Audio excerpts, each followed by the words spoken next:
दर्शकों और श्रोताओं, जैसा कि आप जानते हैं, पिछले कुछ दिनों से ईरान और इजराइल के बीच हालात बहुत ही तनावपूर्ण बने हुए हैं।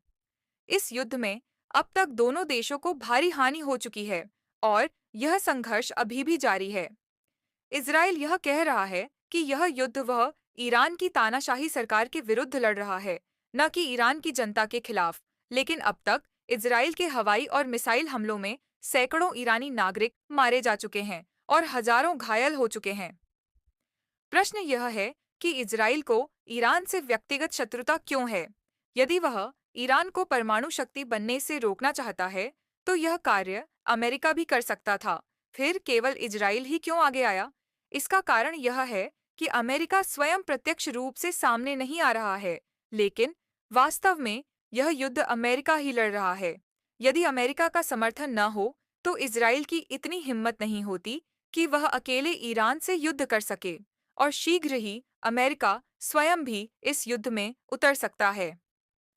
अमेरिकी समाचार पत्र न्यूयॉर्क टाइम्स के अनुसार डोनाल्ड ट्रंप स्वयं इस युद्ध में भाग लेना चाहते हैं, और यदि अमेरिका इस युद्ध में शामिल होता है, तो इस क्षेत्र की स्थिति अत्यधिक गंभीर हो जाएगी और इसके प्रभाव केवल इन देशों तक सीमित नहीं रहेंगे, बल्कि संपूर्ण विश्व इसकी चपेट में आ जाएगा।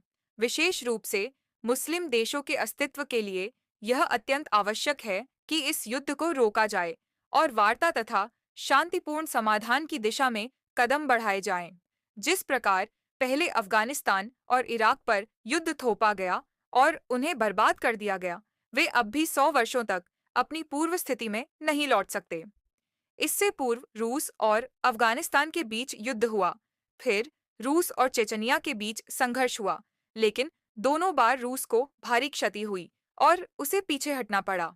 आज वही रूस एक बार फिर युद्ध में शामिल है, इस बार यूक्रेन के साथ, और यूक्रेन को अमेरिका और ब्रिटेन का समर्थन प्राप्त है।